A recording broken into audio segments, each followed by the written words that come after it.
Surveys find that roughly 80% of Gen Z believe in astrology, and many allow it to influence major life decisions. But what would be sad is if that number got to 100%, then the civilization just goes back to the cave, where everything that happened in the natural world was created by forces beyond our knowledge and understanding. So if you want to think you're not in control of your fate because the sun, moon, and planets are, it's a free country. But I'm creating meaning in my life because I can control that. But is there anything that the universe does to influence us? Yes. Really? Yeah, and I'll tell you how. Ready? Neil deGrasse Tyson is one of the most recognizable voices in modern science, who turns the mysteries of the universe into simple truths and simple truths into life lessons. As a scientist, it's disturbing how easily people divide each other based on skin color, religion, what food you eat, what language they speak, and then they find some other philosophy that differs, and then they go to war. But when I step back with a cosmic perspective, you realize how ridiculous it is. Give me the cosmic perspective. Well, there's nothing that we can put on the table that can rival the measurements of the universe. And we are literally composed of stardust. So when people think they're different, they have DNA in common with all of the life forms on Earth. Like, you have 20% identical genes to a banana. Excuse me. Okay, we all do, not just you. And that's not all. There are molecules that went in and out of your lungs that are in China being breathed by people now. And go further back, Jesus inhaled them. So how's that the oneness with others?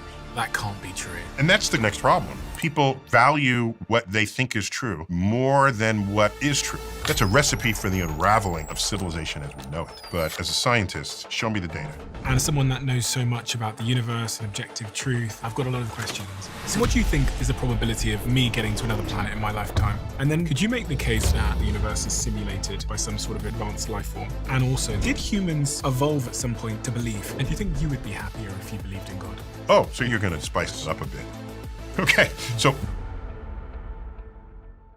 I see messages all the time in the comments section that some of you didn't realize you didn't subscribe. So if you could do me a favor and double check if you're a subscriber to this channel, that would be tremendously appreciated. It's the free thing that anybody that watches this show frequently can do to help us here, to keep everything going in this show in the trajectory it's on. So please do double check if you subscribed. And thank you so much, because in a strange way, you're part of our history and you're on this journey with us. And I appreciate you for that. So yeah, thank you.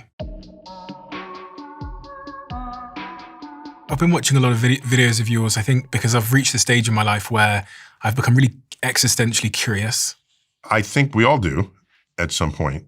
And especially the more you've lived, the more it all sort of, you ask, what does it all mean? How does it all come together? What will it mean to me in 5 years, 10 years? I don't know if you're old enough to think about your mortality, but that's a thing. When you have fewer years left than the years you've lived.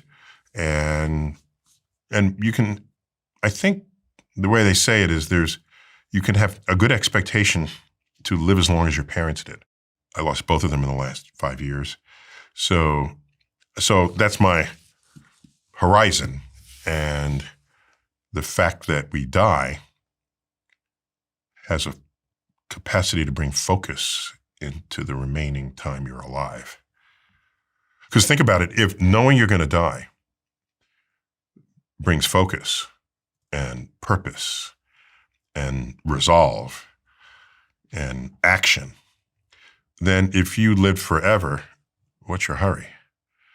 For me, knowing I'm going to die gives meaning to my remaining life. Whereas if I'm never going to die, then mathematically, that would mean I'd lead a life of no meaning at all. Because there's no way to focus an infinity amount of time into anything and have it be meaningful. So I'm taking mortality as a very serious force operating on happiness, productivity. Can you do something for the world? And on my tombstone, what I want it to say is a quote from Horace Mann: "Be ashamed to die until you have won some victory for humanity." I want to have made a difference in the world. I want the world to have been better off because I lived in it. Is that too much to ask of any of us? Really? We're all capable of good deeds. So if the world is better off, I've played my part as a citizen of planet Earth. And this all sort of dovetails into this new book that you've written. I call it a new book, but it's really a revision of a very successful book that I think the first copy was published in 1998 called Just Visiting the Planet, Further Scientific Adventures of Merlin from Omniscia. Omniscia, yeah. When I think about these bigger questions about the universe, meaning, purpose, death, why am I here, religion, all these things, so often I think about them through the context and information that I find in your work, because when I think of like the world being so big, as you talk about in this book, and so infinite, and all these stars, I feel meaningless. In a nice way sometimes. I feel like the shit that I worry about no longer matters. But then when you talk about... You feel meaningless in a happy way. Yeah, yeah. I feel like the things that cause me suffering don't matter as much as I thought they did. And then you talked about shortening time by realizing that you're going to live for 90 years or 80 years, creating great amounts of meaning. And it feels somewhat like, I don't know. Yes, the universe is huge in size, in age, in contents. There's nothing we can put on the table that can rival those measurements that we make of the universe. However... How big? Well, there's the light from the most distant galaxies has been traveling for nearly 14 billion years. 10 billion years more than Earth has even existed, if you want to get a sense of that. And so, but think about it a whole other way, that if you look at the ingredients of life, not just human life, but life on Earth, and you can rank the elements. What's the number one element in life? We could mention the human body. Number one element is hydrogen. That's contained in the H2O of the water content of your body, which, depending on how chubby you are, it can anywhere from a half to 3/4 of your body weight is water. And all right, what's the next most abundant element in your body? It's oxygen attached to the water. Okay, H2O, and both the H and the O appear in many, many other molecules in our body, in the DNA and in your muscle tissue, all of this, and in the blood. Okay, what's third?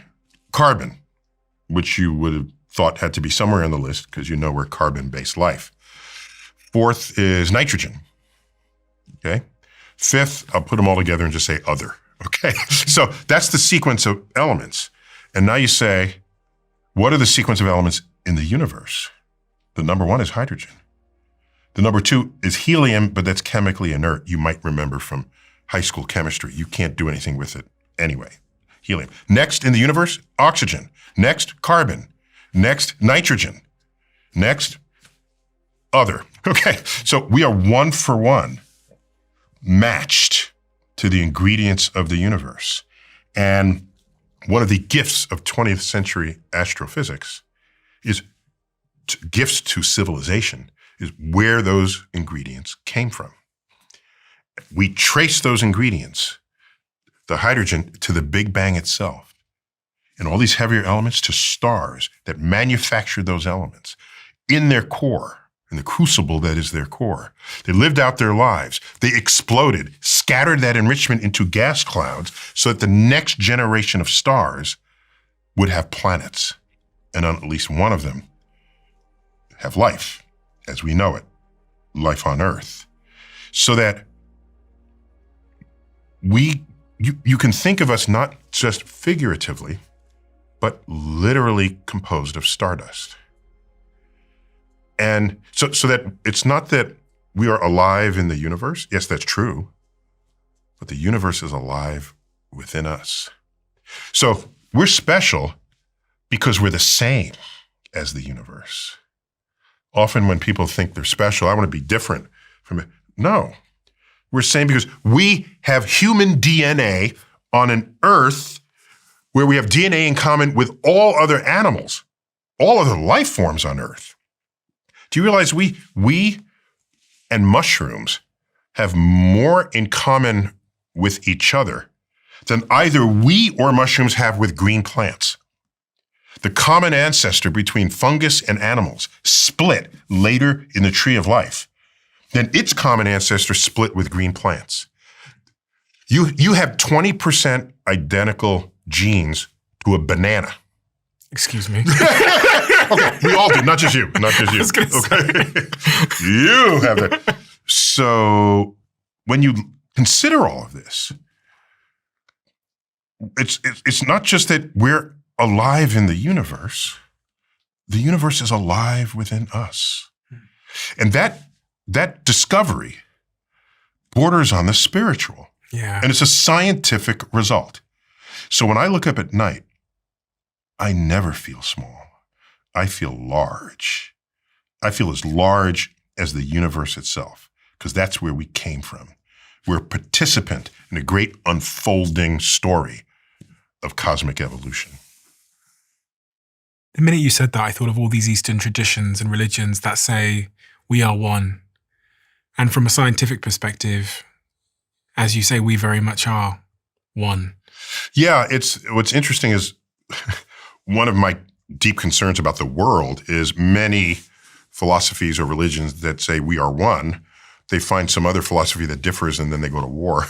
Yeah. I don't mean to laugh at that, but we're not good at feeling oneness with everyone.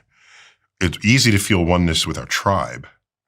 Our tribe could be skin color, religion, who you sleep with, who you don't sleep with, what food you eat, what rituals you perform. And so those people choose sides based on so many factors that it's actually, to me, just as a scientist, it's disturbing how easily and quickly we will divide each other and make that the reason for how you interact, rather than see what we have in common and make that the reason for why we would come together. This has been really front of mind for me for the last 24 hours. There's been a lot of things that have happened in the news that have thrown the conversation around division to the very front of my mind. And that, in the UK, we've got all these people that are marching next week, I believe, through London because of, various political things. And I was saying to my friends last night, I said, I think actually that the root cause isn't this or that, it's the division itself. And you can overanalyze. I mean, if you look deeper than whatever people are saying is the reason they are marching or arguing, if you just, part the curtains and unpack it all, at the bottom of that is there's a tribe here and a tribe here, and they think this way and they think that way, and never the twain meet unless we rethink how we interact with one another. Think about it. With the race friction that existed around the world, but especially in colonial Europe and the slave trade and all of this. And okay, that's not good. It's bad. And all right, but then you look at World War I and World War II. That's white people fighting white people, slaughtering them in great numbers. So you can divide by skin color, but apparently people find plenty of reasons to divide and conquer, to divide and kill, to divide and oppress. And skin color is one in a long list of all the reasons people have given to religious wars, to worshiping the different God or worshiping the God differently. These are human beings. And, I wrote a whole book, I think one of those books in your stash there, that one, Cosmic Perspectives on Civilization, one in your left hand there. That one is what conflict in the world looks like when you are scientifically literate and you have a dose of cosmic perspective on top of it. Give me the cosmic perspective, please. You're fighting over that line in the sand. When I'm out here at the moon looking at Earth, this fragile ecosystem, do you realize Earth's atmosphere is to Earth what the skin of an apple is to an apple in terms of thickness? So I see people trashing the planet, fighting one another, again, just based on who's on what side of the line in the sand, or who they worship, who they don't worship, or what their skin color is, or where they were born, what language they speak, what accent they have. And I step back, and from orbit, it's ocean, land, clouds. From the moon, there's Earth suspended there in space. I almost don't want to zoom in on it. because people value what they think is true more than what is true. There are objective truths out there, but it's almost as though people fight and argue more vehemently the less evidence there is to support what it is they think is true. There's an old saying, if an argument lasts more than 5 minutes, then both sides are wrong. It's true probably 80, 90% of the time, but it's definitely something to think about.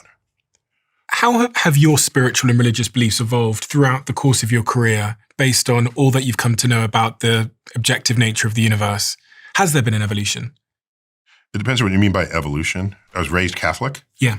But we were raised basically in a secular household, even though we would go to church every weekend. What I mean by that is, we come home, at no time do either of my parents say, don't do that, Jesus is watching. You keep that up, you'll go to hell. Do this because it'll please God. Never was there such a conversation as that in the household. So the household was driven by objective truths or life experience, as would be brought from elders to a next generation. Something that was more common in that generation than in the current generation, because now elders don't know anything about anything. Your kid comes up to you and say, Mommy, Daddy, I want to be a YouTube influencer. And you're saying, what? Go back to school. No, and then they become a YouTube influencer and they out-earn you. So the divide is greater than ever before between one generation and the next, for sure. But by the time I turned 8, I found that religious teachings less and less convincing. And so by the time I was 9, when I discovered the universe, or really the universe discovered me, a first visit to my local planetarium. So yeah, I wouldn't call it an evolution, but I will say this. You didn't ask this, but it relates. Before I was more recognized, I'd be on an airplane. What do you do? What do you do? Okay. They find out I do astrophysics. Then out come the questions. Okay. Well, tell me about black holes, relativity, the Big Bang, aliens. Okay. And would always land on God. And I used to give pretty straight, unforgiving answers to that question, to that inquiry. But then I thought that's not fair. There are people whose lives pivot around their religious beliefs and their spirituality. And just because I've been discounting it since I was 8, I shouldn't use that as a force against them. I should at least understand where they're coming from. So I systematically acquired religious books of all kinds. So I have the Torah. I have multiple copies of the Quran, Joseph Smith's account that led to the Mormons. I have multiple bits of literature from Jehovah's Witnesses, because they'll come to your door and they want to hand you. So I acquired all these books and I mostly read them. I've skimmed all of them and read some of them with a little more intensity than others. All right. On doing so, that enabled me, empowered me to have more meaningful conversations with people who were religious. Much more meaningful and more informed. That's the key. I don't want to speak about a religion unless I know as much as I can about it. As an academic, that should be what would be true of any subject. You're an academic, you care what's true, not what you think is true, what is true, or what people think. All right? And there's no doubt that religion has been one of the greatest forces operating on civilization ever since civilization. When you look at as a source of people's behavior, what they eat, like I said, who they sleep with, where they sleep, where they worship, who they worship, all around the world, from animistic native peoples, where there's a spirit energy imbued in the mountain, in the brook, in the wind, to the monotheistic religions, to the polytheistic religions. We don't call them that to put distance between us, but the Greek gods, it was their religion. We call it mythology. It was their religion. The Greek gods, the Roman gods. So I'm conversational in all of this, so that when someone says, how do I feel? What do I think? I can do that without just being obnoxious. Yeah. And so, and have a meaningful conversation. I haven't done that. You haven't? No, I haven't. But it's such a good idea to do that, especially as someone in my position that does a lot of talking with people and asking questions. But the first thing that sprung to mind was, there was actually two questions that sprung to mind. The first was, how did that change you, reading all those books, outside of you being able to relate with those, being able to talk to them in a different way? And the second question, because I've watched Cosmos, I've watched it several times. It's one of me and my partner's favorite things to watch is you going from the very beginnings of time through the universe into where we are. You gotta love that calendar too. Oh my Cosmic God, calendar. it's my favorite thing. Yeah. And I try and persuade everybody to watch that. But my question was about, because I watched that and I watched how the universe has evolved over time, or at least our understanding of it and how it came to be, is did humans evolve at some point to believe? Are we meant to believe? Well, so the best way to ask that is, let's go back to the earliest humans we have fossil records of. And we can go back to Neanderthal, for example. Neanderthal is a branch of hominids that went extinct, basically. There's some crossbreeding, and there's Neanderthal DNA in many humans today. But as a branch of the hominids, they went extinct. So the Neanderthal, then there's Cro-Magnon. We are Homo sapiens coming after Cro-Magnon. And so when you look at burial grounds, the Neanderthal buried their dead with things, with parts of their life, of the person who died. Now, why would you do that unless you had some belief that there was something more to come for that person? I mean, probably the people who took it to the limit were the Egyptians, all right? For the Egyptian royalty, I mean, they bury you with all kinds of stuff. Yeah. And in fact, in Greece, I read this. It's not that I researched it, and I'm not a scholar in this, but that when they buried you, they put a coin in your mouth or in your hand, somewhere on your body, so that when you got into Hades, you can tip the ferry boat driver to cross the river Styx to get into Hades. You might even say that's the beginning of what it was to be human, when people started thinking that way about dying. I mean, you might even invert the question and say, it's not when did we start, it's we existed in all the ways we know what ourselves to be when that ritual came upon our ancestors. And the survival benefit in believing? I don't know. Really? Yeah, I don't know. We're pretty sure there's a survival benefit of groupthink. And religion is groupthink, if there ever was. It was, we will all believe this in this way, and we will behave in that way on those occasions, and you will not deviate from it. And part of that package of beliefs includes statements about the afterlife and how you should behave in this life. Otherwise, you don't go to heaven, you go to hell. I don't think Judaism has a hell, but you're not as rewarded as you'd otherwise be. Now that forms a corpus of beliefs that can be highly binding of a people's. And especially if some other peoples come up and they do other things and you don't understand it, you don't know what it is, and they're a threat. And so you keep them out, you do whatever you can to preserve your traditions relative to theirs. Ultimately, that in its worst manifestation is all-out war, where you just kill people who don't believe the way you do. So maybe religion is kind of what defined humans in the fossil record. I mean, like I said, that's an interesting inversion of that question. Not when did humans begin being religious. You define who we are as humans as when religion showed up in the burial grounds of cavemen. You just talked about us being bound there by certain shared beliefs and ideas. Yes. And I think I think ritual is one of the strongest binding forces of society that we have.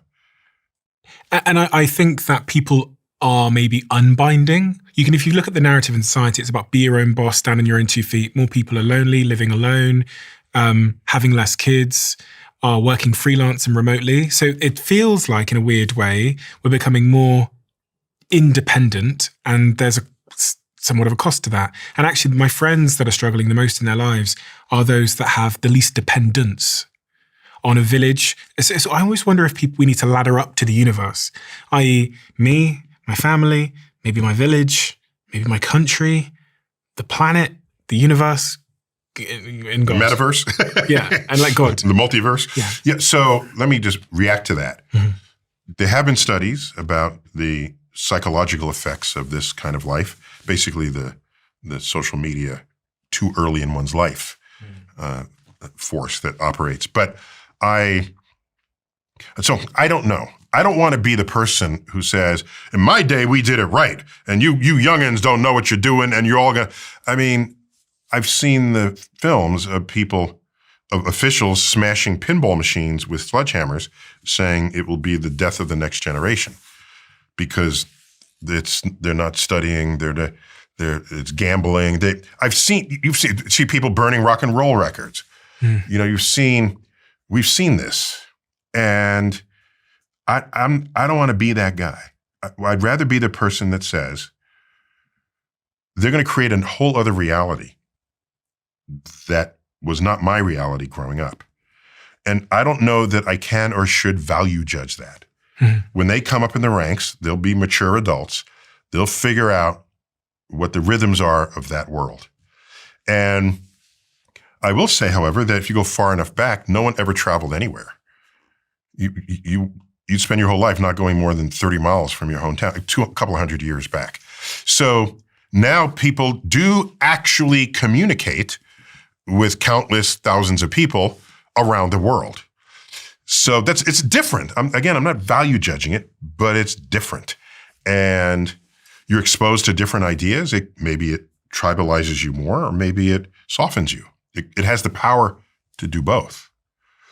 What concerns me is because when I post to social media, I've learned the art of not expressing an opinion because I don't care what your opinion is. I don't care that you have my opinion. What I care about as an educator and especially as a scientist is that your opinion is based on objective reality, objective truths. If you have an opinion where the foundation of it is what? Then you're just floating. And then if you rise to power of laws and legislation, and then you shape a society based on what you think is true or want to be true rather than what is objectively true, that's a recipe for the unraveling of civilization as we know it. So this loneliness bit, I don't know how to comment on that. I don't have the expertise, but I do know that I don't want to be the person on the rocking chair. Get off my lawn, And I guess I've been trying to figure out if I need to try and make sure my life ladders upwards. Oh, let me get back to that. Yeah. So it may be that the most important role of church wasn't to give a specific recipe for how you pray, or again, who you pray to, or when you pray. Maybe that wasn't its greatest value. Maybe its greatest value was the community that it created. Mm-hmm. Everyone comes together, and they're all in one room at the same time. That's not happening today. Like you said, people are less religious today than ever before. There are many people who were once religious would today say they're spiritual, which means they're separated from the rules and regulations that typically dictate how you behave within a religion. But the fact is, you're talking about going upwards. So you have your city, your community, your neighbors, and your church, your synagogue, your mosque, your temple, whatever is the place where you gather with some frequency. That surely has value because we need each other. I'm jealous when you drive down the country road and there's a deer just walking around. And I'm thinking, society collapsed. That deer is just fine. The deer was born in the woods is finding food, is growing up. Whereas I need other people to survive in this world. I don't know how to hunt. I don't know how to skin game. I don't know how, I like knowing that there's a quart of milk waiting for me on the grocery store and ready to eat cereals. We have an interdependence as never before. And how do we maintain that without scattering to the winds? You said you lost both your parents in the last 5 years. Yeah.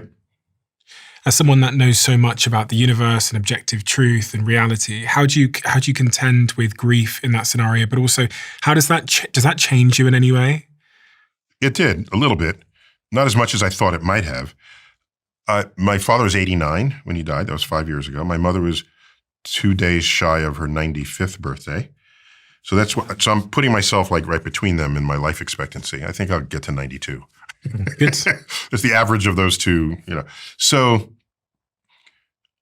when you die at that age, it's sad, but it's not tragic. So that's an important distinction for me. A tragic life is a life that could have been lived, but through act of war or negligence or negligence of the person or of others, the life is cut short. Then that's tragic. It's a life not fully lived. But if you lived a full life, they were married 50-something years,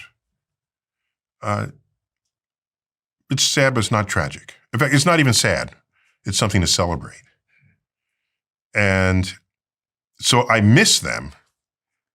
I miss them more than I thought I would because they carried quite a bit of wisdom with them. My father was active in the civil rights movement.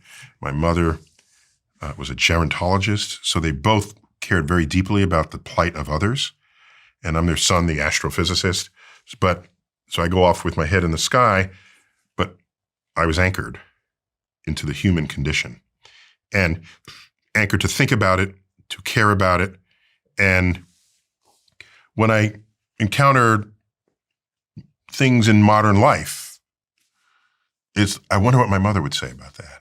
I wonder what insights my father, and they're not there. I don't have them for that. So the way it's changed me is, it has put a greater expectation of me on myself to make sure I have wisdom that I can share with my kids, my 2 kids, the kind of wisdom that I gleaned from my parents, so that, again, this is not wisdom of what car to buy or what job to have, because they have other values. They have other expectations of society. But in terms of human-to-human interaction, in terms of love, in terms of challenges in life and overcoming them, some of those are timeless. Some of those are, how to navigate difficult people, how to appreciate nature so you don't take it for granted. One of the things I liked about Joyce Kilmer's poem on a tree is about a tree. And we've all seen trees.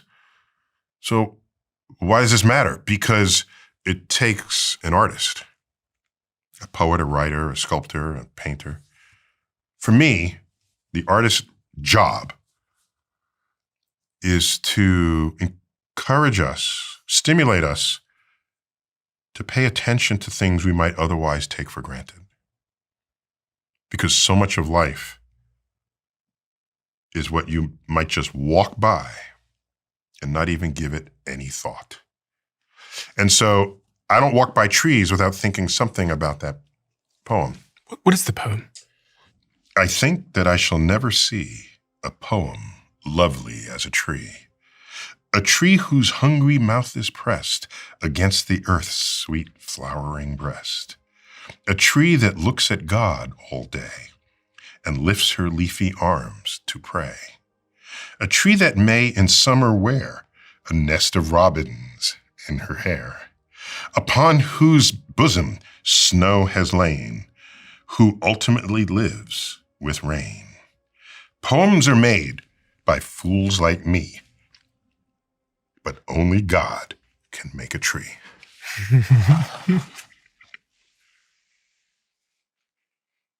Only God can make a tree.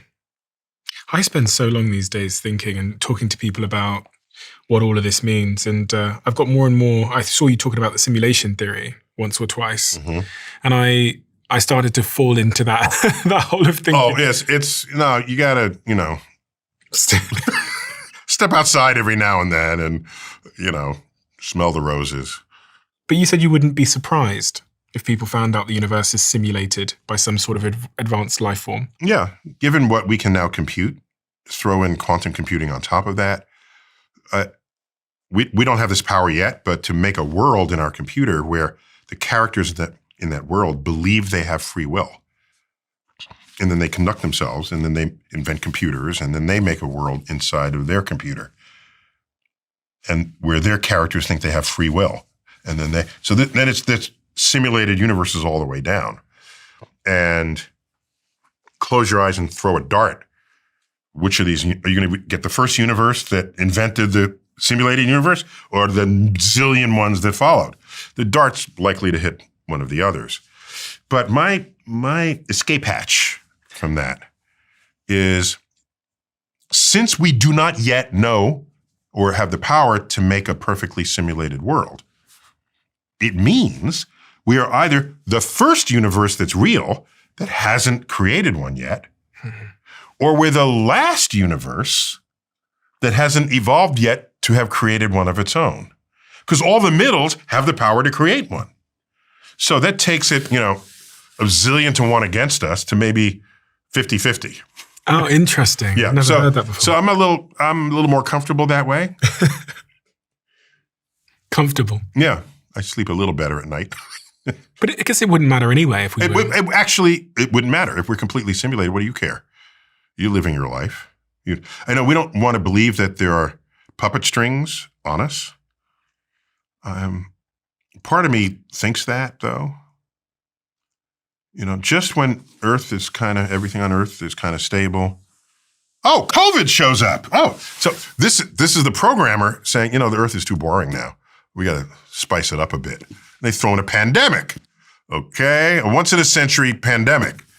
Now we're entertaining for them. What do we do? Who gets vaccinated? Who doesn't? Who's going to fight? Who dies? Who lives? Okay, so then we kind of get through that. We get the vaccine. Okay, we're just calming down off of that. And they said, oh, let's make a billionaire real estate developer from New York City the most powerful person in the world. Let's stir the pot again. And so now there's a whole other set of pot stirring that's going on. So that's kind of consistent with a snot-nosed alien kid in the parents' basement programming our existence. That's what I would do. I would throw in interest. There's a game, Sim City. Yeah. I played that. That's how old I am. Sim City. So you are mayor of this city, and people can vote you out of office. So you have to do things that make them happy, and there's an opinion poll that's there. And if you spend too much money here, you're not spending money on the schools. That's bad. But then there's crime goes up, and you're realizing, oh my gosh, in even this simple simulation, so many interdependent phenomenon are taking place. Then things that happen, then Godzilla steps through and plows through the city. Okay, now Godzilla's not real, but it kind of is, because that would be a disaster. Is it a flood? Is it fires? It's a thing that nobody saw coming. Okay, we are recording this interview on September 11th. I live 4 blocks from Ground Zero.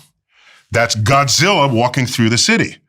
Well, how do you respond to that? You didn't know that was going to happen the day before. So realizing that in this game, it's only interesting to play when disastrous things happen, not too many in a row, because you have to be able to recover. So when I look at our world, I'm thinking the best argument I have for being in a simulation is how often some big disaster takes place. When it was the first World War, and then after that, the peace, pandemic, okay? The 1918 flu pandemic. Okay, now we get out of that. Second World War. Okay, we get out of that. It's the Cold War, nuclear holocaust. Okay, so that's my. That's me looking over the shoulder of the programmer.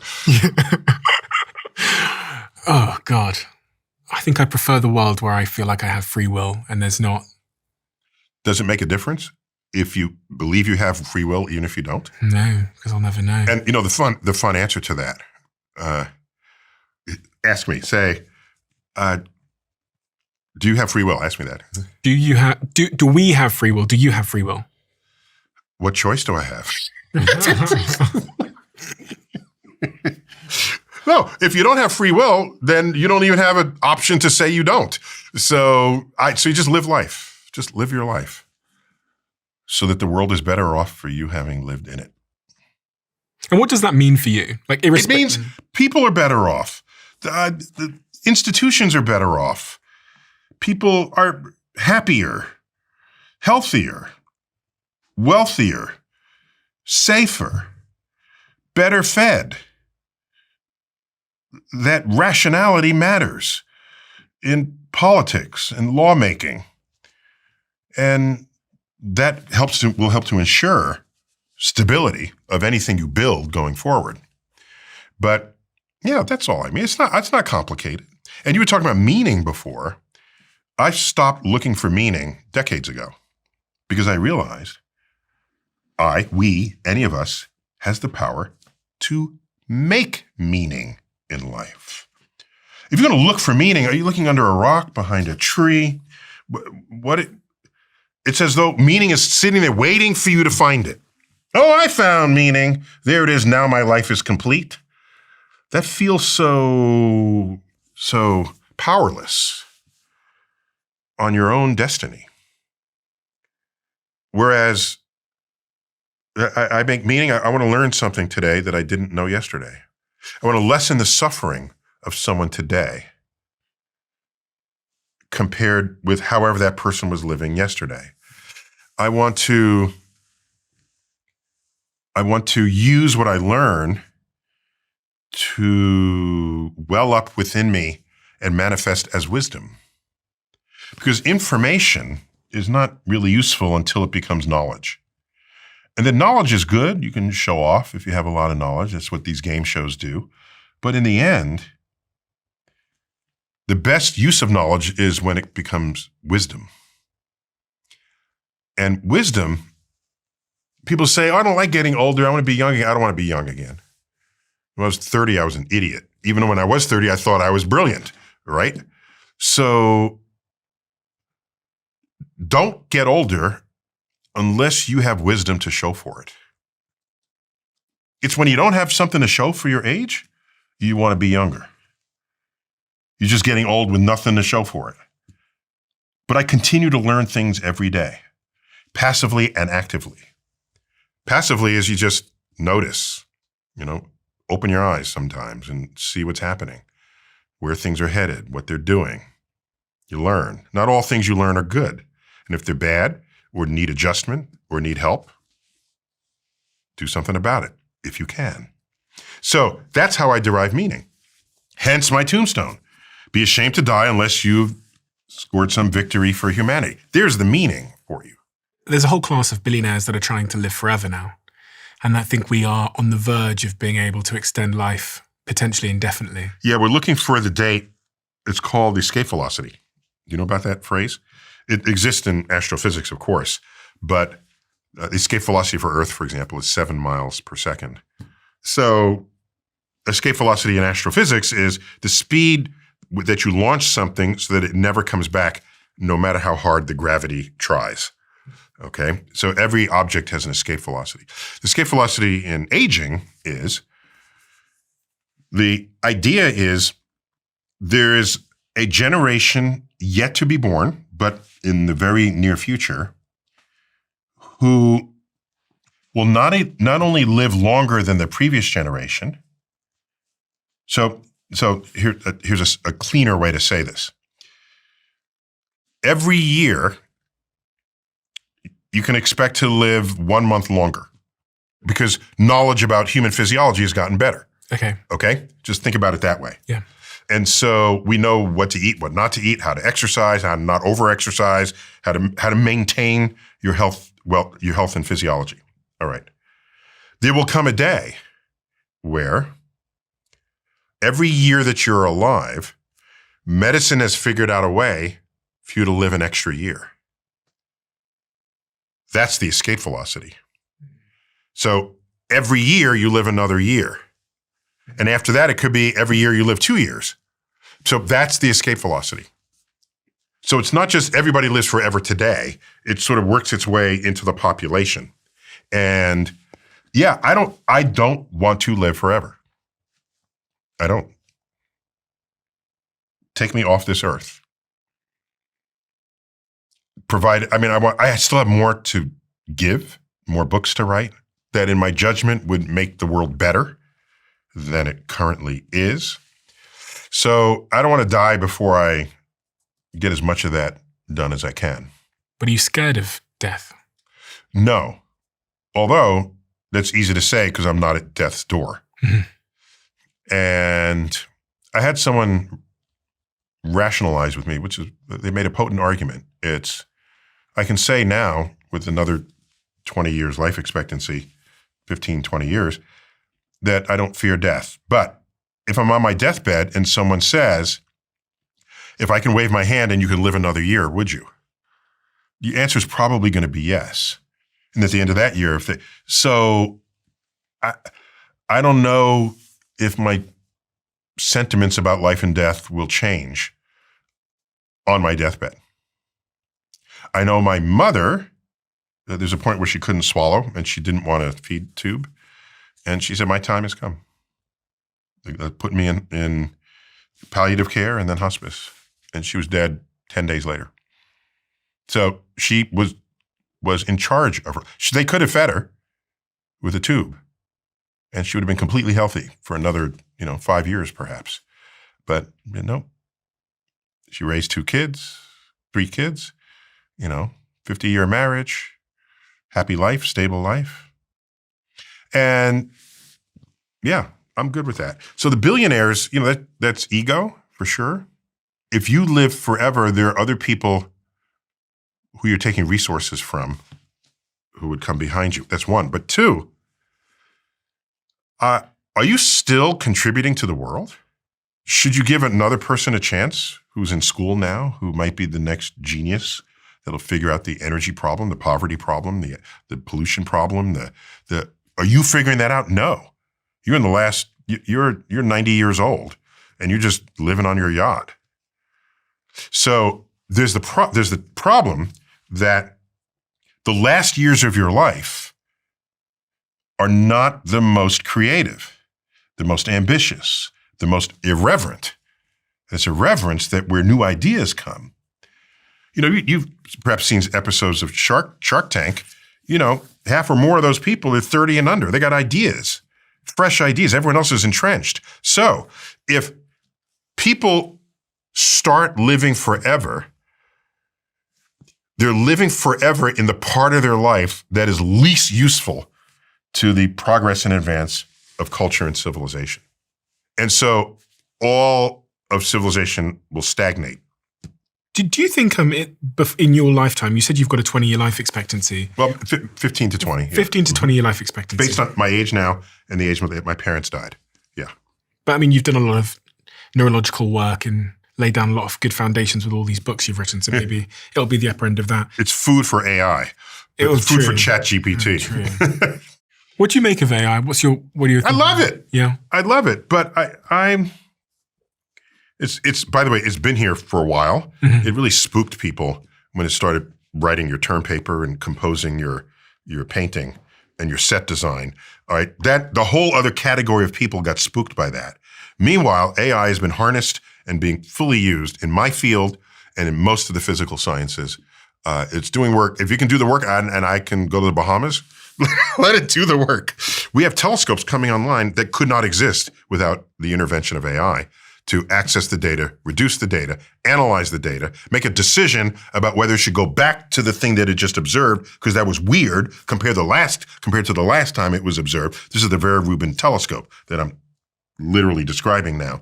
And so we're living with it. What it means is it'll have to up the game of people who say they are creative. And what I mean by that is I can say, ChatGPT, take this picture of us and say, ChatGPT, paint this scene in the style of Van Gogh. It'll come back, the colors will be just right. It'll have the swirly lines. It'll be perfect. If Van Gogh was standing there, that's what Van Gogh would have painted. If I say, ChatGPT, paint us in the style of no artist who has ever lived. I don't know what it's going to give us, but it'll probably suck, okay? And so true creativity is not aping what has happened before and making adjustments.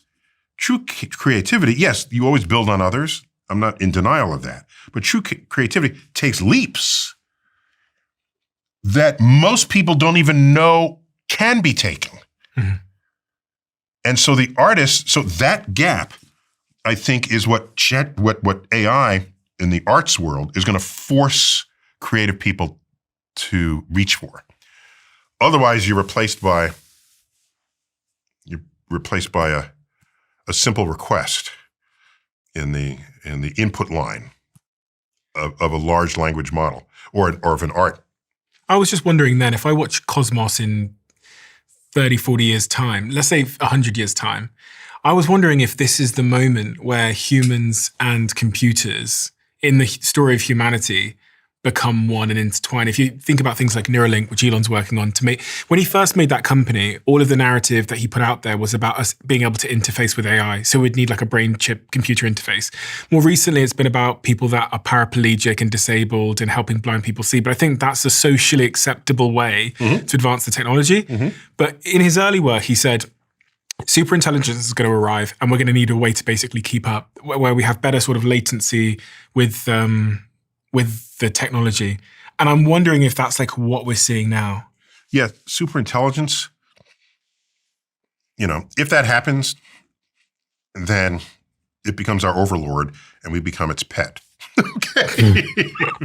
Now, that sounds pretty scary, but don't we treat our pets better than we treat other humans in the world?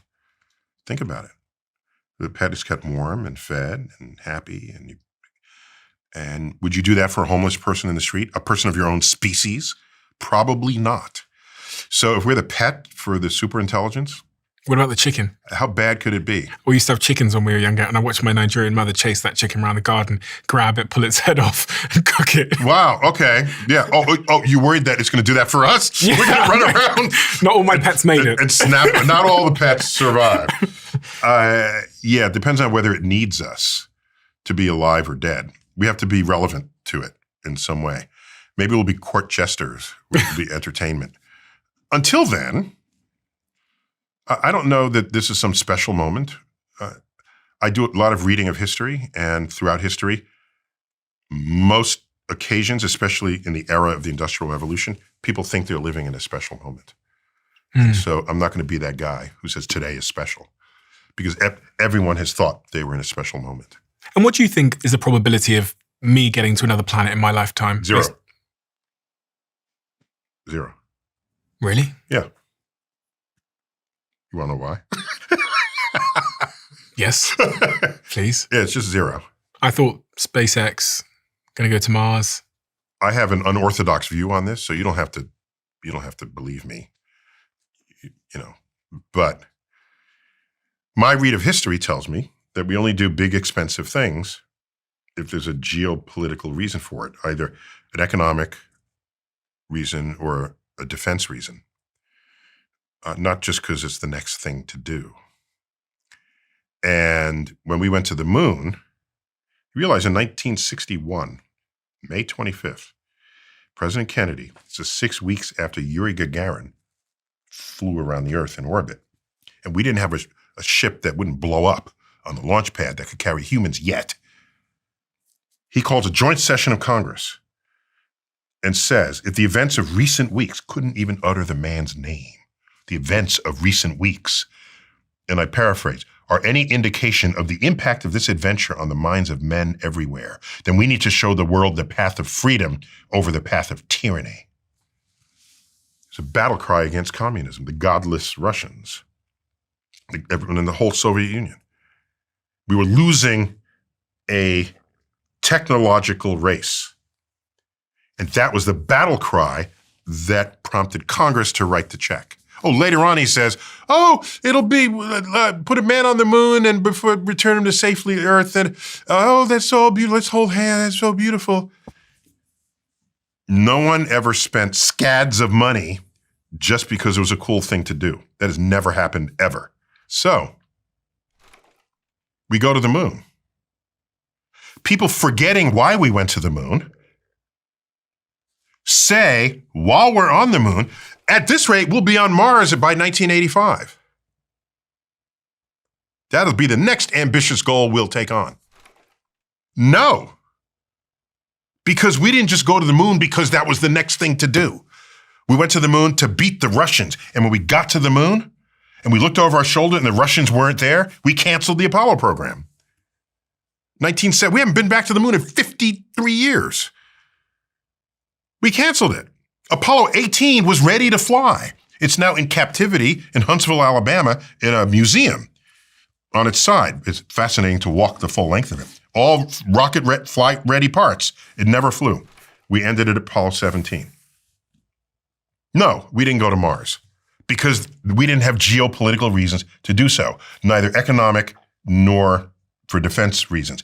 Historically, people explored, did expensive things for the glory of God and royalty. Very expensive. The pyramids, the honor of royalty, okay?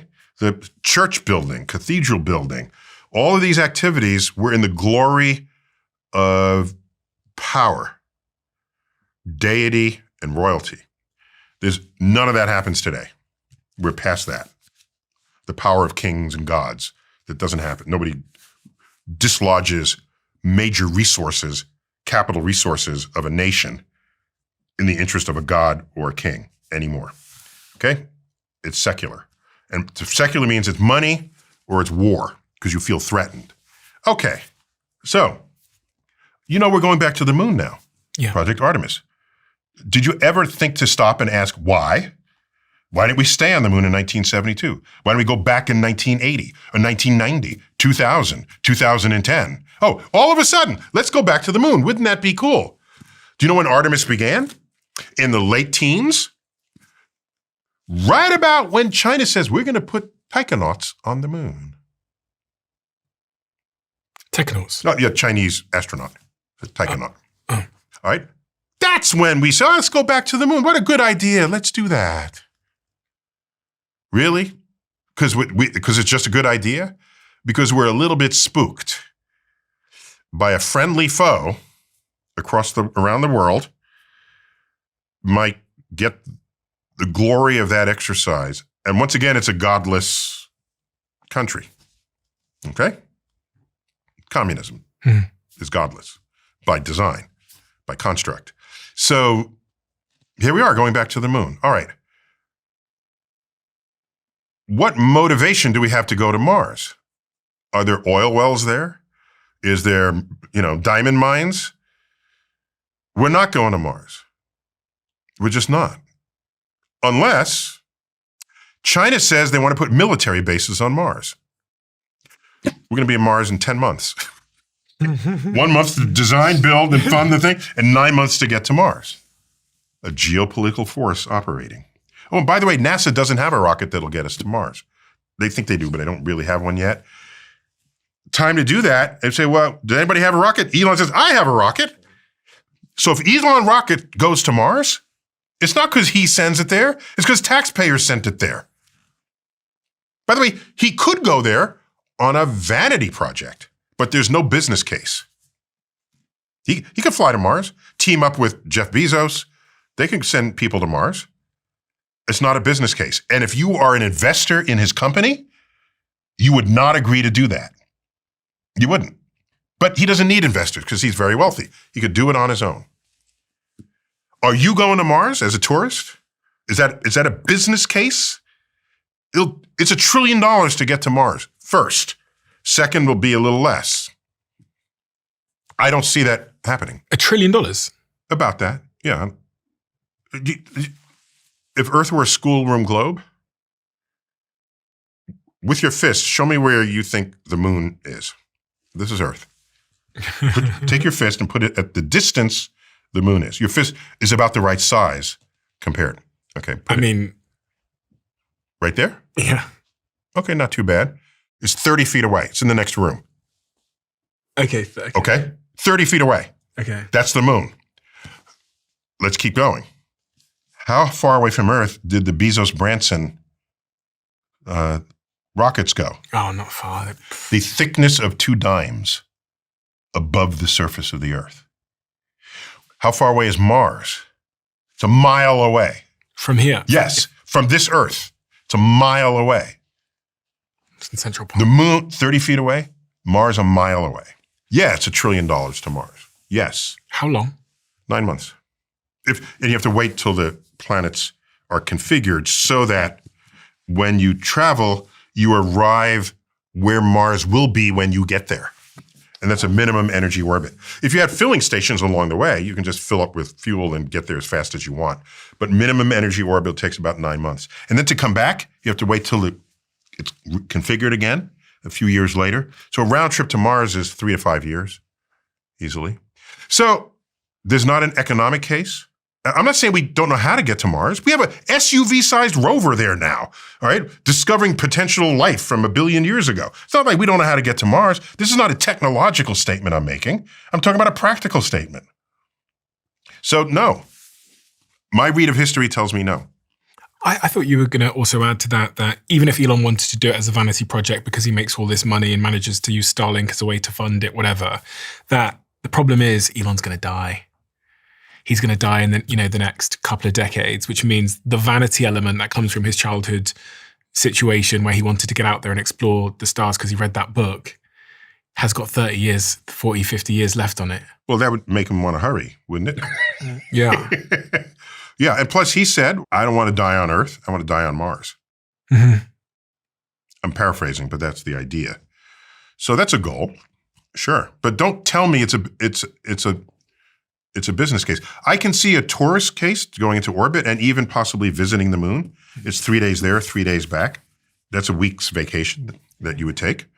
And I would save up 5 years, 10 years of vacation money. If that was the amount that it would take to go to the moon for 1 week, that would be a really fun bucket list item for me.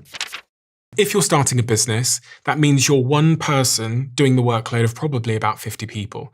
When I first founded this podcast, I had no idea that I was about to step into 100 different roles that I'd never trained for, things like researching and production and scheduling and branding, all of it, all at once.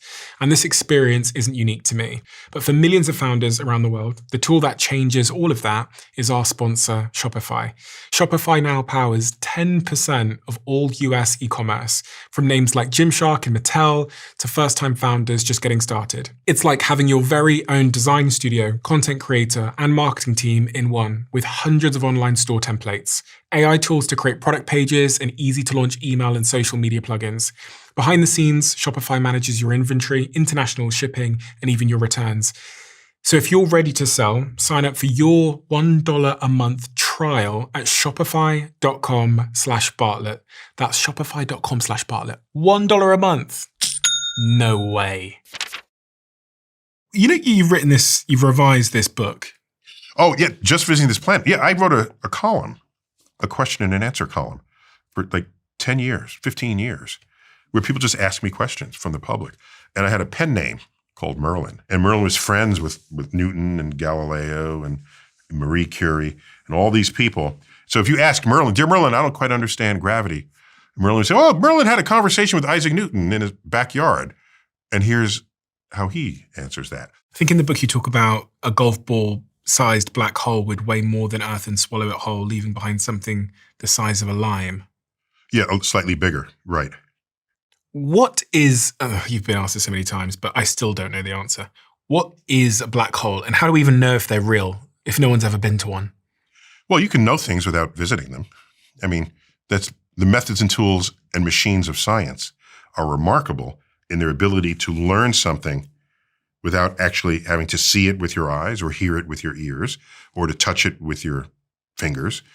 In fact, science didn't take off until these machines became a fundamental part of how we investigated the world, replacing our five senses. Because there's nothing more feeble in this world than you thinking you understand reality through your five senses. That I don't want to call it feeble, I would call it error prone. Error prone.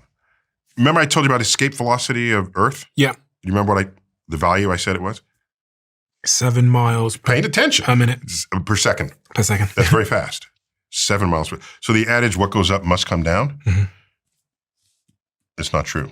It's true for almost anything you would experience, but you can launch something at 7 miles per second, it'll never ever come back. That's the escape velocity for Earth. Okay. If Earth had more mass and the gravity were stronger, the escape velocity is higher.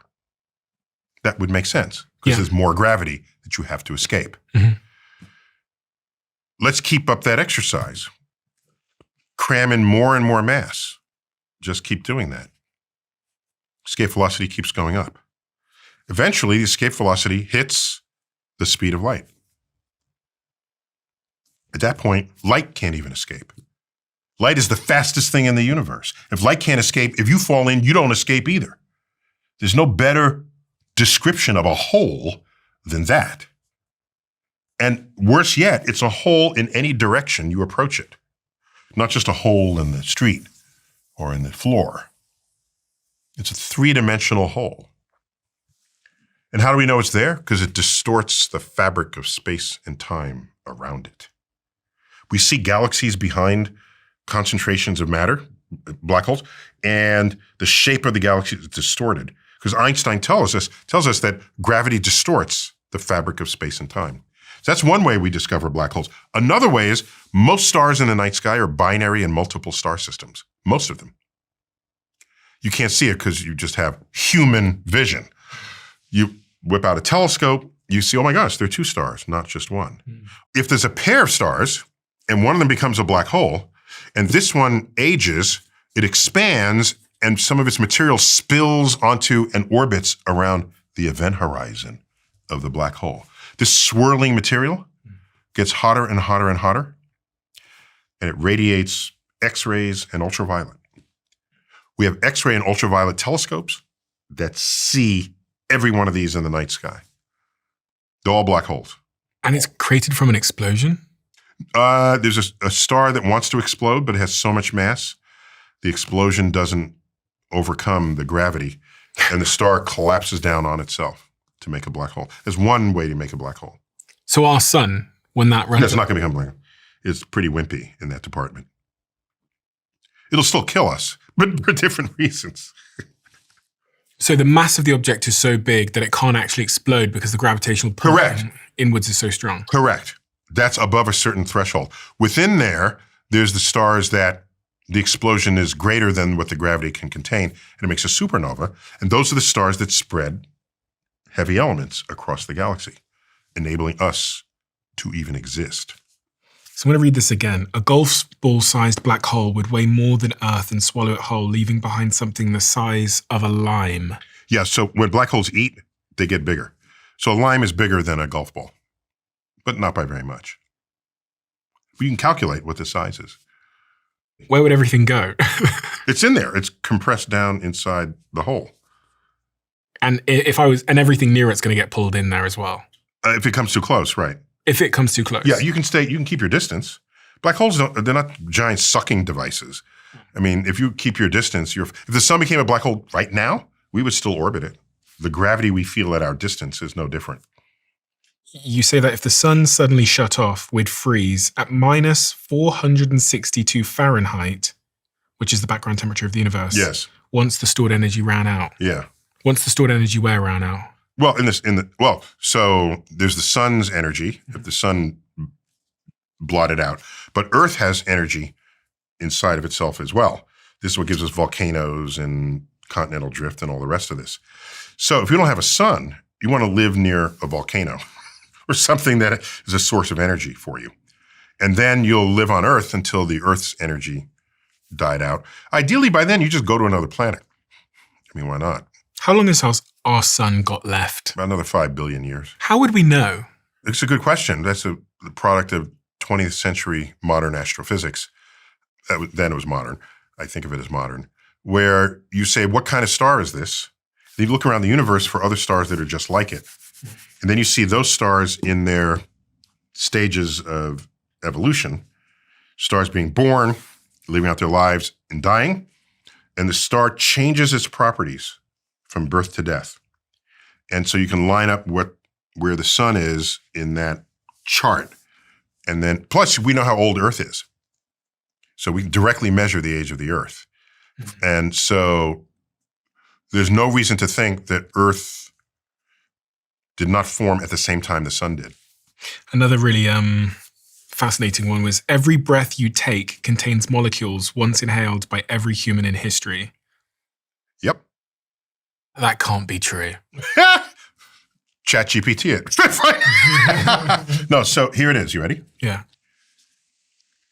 There are more molecules of air in a single breath of air than there are breaths of air in Earth's entire atmosphere. So, if you breathe in and then breathe out, there's enough molecules that you breathed out to populate every breath that anyone will ever again take on this Earth. And air mixes rather quickly. Okay? Mm-hmm. So it has to mix. It's not immediately, give it some time, but you give it some time, there are molecules that went in and out of your lungs that are in China being breathed by people there when enough time has elapsed. You can calculate that. It's years, 10 years, something like that. There's tremendous mixing of air. So how's that for feeling kinship with others? Same with water. You drink water. There are more molecules of water in a glass of water, this is a mug of water, than there are mugs of water in all the world's oceans. So you drink a mug of water, and then it comes out of you in any one of a half dozen different ways. There's enough molecules to scatter into every other mug of water in the world. So if someone gets a mug of water, your molecules will be plenty of molecules to go. So if I do a big inhale, I'm inhaling air that contains molecules that all of my living relatives once inhaled. Yes. And go further back. Jesus inhaled them. Muhammad. With every breath. Yes, every breath. This is the oneness of it all. That's why it's a beautiful thing. Astrophysics. I wouldn't live without it. Do you think it makes us kinder learning about the universe, or do you think it makes us more nihilistic and narcissistic? No, if you learn about it as you shouldn't be nihilistic. There's no force of nihilism in the knowledge, wisdom, and insight you get by studying the universe. You will never find marching armies led by astrophysicists to go slaughter one another. The cosmic perspective prevents that. The cosmic perspective. Yeah. By the way, if you look at the chapter titles in there, they're each pairs of words that we've all used, but we've argued over many of them over our Thanksgiving dinner. I don't know if there's a version of Thanksgiving in the UK. Maybe it's just Christmas. Everybody gathers, and the crazy uncles and aunts come in, and you got to argue with them about, and you reminded why you only see them once a year because no, there are topics in there. Color and race is in there. Law and order, body and mind, meatarians and vegetarians, life and death. A lot of reflective moments in there. So this book, though it's all these topics that people fight about, its goal is to say, you think that and you think that, you got to look at it this way. Mm-hmm. It's not meet in the middle. No, it's meet on a plane of existence above what you're arguing. And you will look down on what you're arguing and realize how ridiculous it is. That's the goal of that book. Chapter 10 of the book, it says, human physiology may be overrated. What do you mean by that? Well, we like to think of ourselves at the top of evolutionary properties, but it's really your mind, surely, but not much else. It's odd because we always imagine aliens having humanoid bodies. Yeah. And there's no reason for that. if they come from another planet. Most life on Earth doesn't have a humanoid body. The banana doesn't have a humanoid body, and you have DNA in common with it. You don't have any DNA in common with an alien from another planet, yet it's walking around with a neck, eyes, nose, mouth, head, ears, shoulders, arms, fingers, kneecaps, feet. Really? Is that your best imagination that you can come up with? Alien from another planet? Is the universe infinite? I've often wondered that. Does it just go on forever? Or is there a We're not given reason to think it doesn't, but our horizon has an edge. What we can see? Yeah, but there's no reason to think. So you're a ship at sea, and you have a horizon. Are you saying, well, that's the extent of the ocean? No, because if you sail towards the horizon, more horizon shows up. And you keep that up until you hit land. So in the universe, we have our horizon. And if we went to that horizon, we'd have a whole other horizon beyond that. If we traveled to that horizon, be a whole other horizon there. The question is, how far does that go? We don't know. We have no idea. It's simpler mathematically to think it goes forever. It's curious how there's some equations where infinities work just fine in the equation. So we don't know. We can talk about to our own horizon. That's it. There's so many people saying that they've seen aliens. We had someone on this podcast actually that said they'd seen aliens. Not they'd seen aliens, but they had evidence that aliens existed. And they worked in the military and said that they'd, some of these spacecraft footage that you see from the Navy. Did they show you the alien? No, but you see the videos of the things bouncing around in the sky. Oh, fuzzy videos. Fuzzy videos. So those are UFOs. They're not aliens. UFOs, yeah. There's a difference. Oh, yeah. Many people equate the two. But if you see something in the sky and you don't know what it is, it's a UFO. And what does the U stand for? Unidentified. Until you can identify it, it's a UFO. And because it does things that you don't understand, you cannot equate that with it being an alien. You just said you don't know what it is. Wow, that's amazing. I don't know what it is. Therefore, it must be a alien? If once you just said you don't know what it is, that's the end of the sentence. You can't go on and say, therefore, it must be anything. You can be impressed with videos that have no explanation. I don't have a problem with that. But you want to turn around and say it's aliens? You want to say it's a government cover-up? Do you really think the government is that competent? Often the same people who say there's a masterminded government, they're the same people who complain that the government is a bloated bureaucracy, inefficient bureaucracy that should be replaced by private enterprise. There's the same people making those same statements. So I love the aliens. I want to meet them too. My people, the astrophysics community, has been searching for aliens for decades. And you've never found evidence of any? Not. So the community of amateur astronomers in the world, okay? Amateur astronomy that's a badge of honor because it means you know the night sky and you own a telescope. And it's not like amateur neurosurgeon, okay?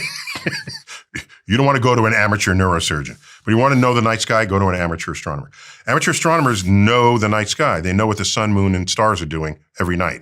They're very good at climate and weather because that affects whether things are visible. So they know when weather systems come in and go out and what things look like. You would think if aliens were up and about, that amateur astronomers would have seen more of them than anyone else. But they've seen less because we know what we're looking at. It's kind of that simple. The moment you know what you're looking at, it's an IFO, isn't it? Yeah. It's not a UFO. And so, yeah, I want to meet the aliens, but you're going to show me fuzzy video, or you're going to say you have an alien, but it's in a locked box and you're not going to show it. If you have an alien in a locked box and you're not going to show it, that's the same thing to a scientist as not having an alien at all. Could you make the case for why aliens probably do exist and also the case for why they probably don't exist? No, they surely exist in this universe. The universe is 14 billion years old, and the ingredients of life on Earth are the most common ingredients in the universe. And life began on Earth almost as quickly as it possibly could have. When Earth finally cooled down after it being formed, it was about 200 million years, first signs of single-celled life. So even though we can't duplicate that yet, we don't know how, that's a frontier of biology, Earth didn't seem to have problems getting the job done within 200 million years. That's Earth. Now you have exoplanets everywhere across the galaxy. To suggest that life on Earth is alone in the universe, you'd have to have some point of philosophy that requires you believe that, because it's not derived from actual evidence or observations of the universe itself. So, aliens, usually people mean intelligent aliens, but we're happy to find any kind of life at all. Bacterial life, that would transform biology. What about in our galaxy, in the Milky Way galaxy? Yeah, the galaxy is the most sensible place to. So we've looked for exoplanets. So what's that? A planet orbiting another star. Because if you're going to look for life, we presume it's going to be on a planet. So if this table is the galaxy, and the solar system would be about right there, we've searched a circle about this big for exoplanets. And what's the solar system versus the galaxy? Just the sun and its planets. Oh, okay. Yeah, solar system. And then that's our solar system there, and we are part of several hundred billion stars in the galaxy. And this galaxy is one of perhaps as many as 1 trillion galaxies in the observable universe. So to say that we're alone, that's just you're being philosophically irresponsible.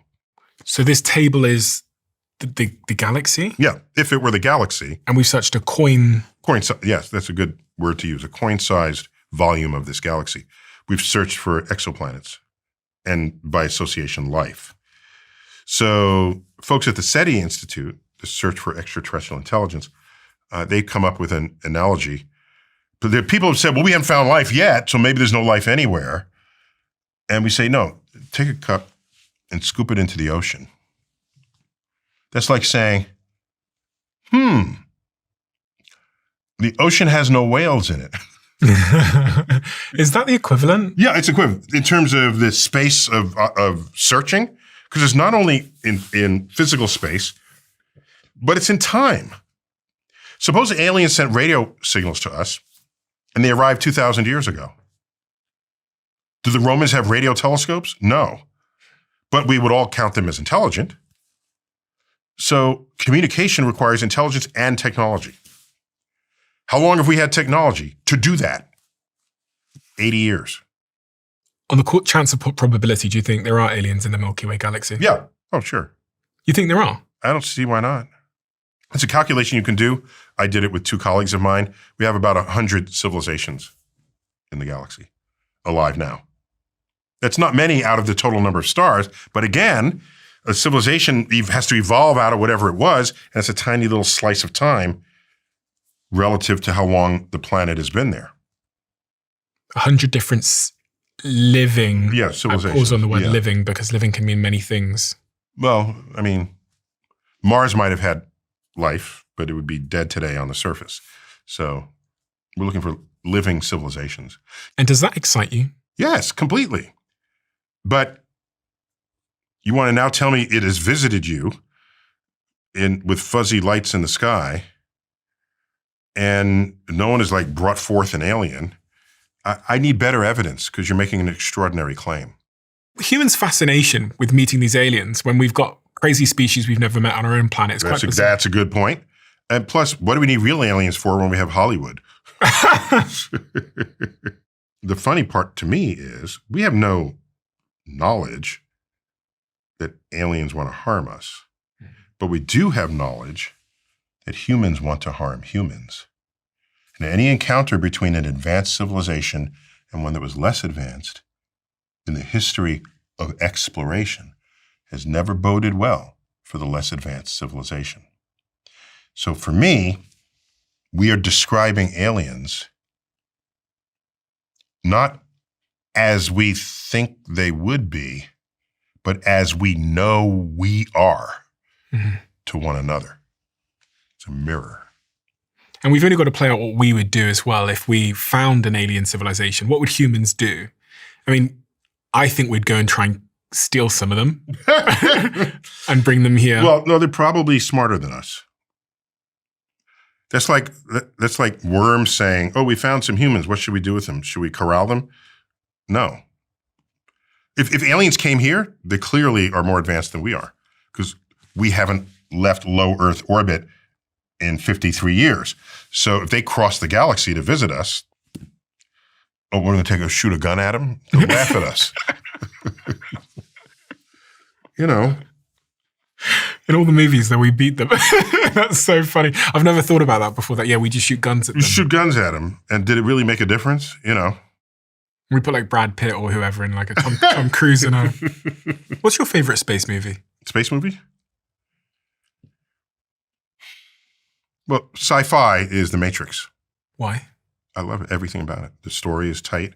There's one physics error in it, but without it, they don't have a movie. So you got to I can write them a hall pass, which I feel that I have the power to do. What was the error? Everyone's going to be wondering what the error was in The Matrix. Oh, it's not an error. It's just it's bad physics in it. Okay, so if you remember, the AI computer that's running everything needs an energy source. Mm. And so they're growing humans in these pods, knowing that each human radiates at about 80 watts. They didn't give that number, but it's a true fact. 80 watts, like an 80-watt bulb. That's how much energy you are consuming and using. It's an energy rate, okay? So one of the writers must have known that and said, that's kind of cool. Let's use humans as an energy source for the machines. All right. So there are these pods of humans, and they grow the humans from childhood to adulthood, and they put in their head a world that they're living in, which is just in their head, and they think it's real, but it's not. That's the Matrix. Okay. But wait a minute. How do the humans get their energy? They feed the humans food. Well, why are you feeding food to humans and then using the energy from the humans for the machine?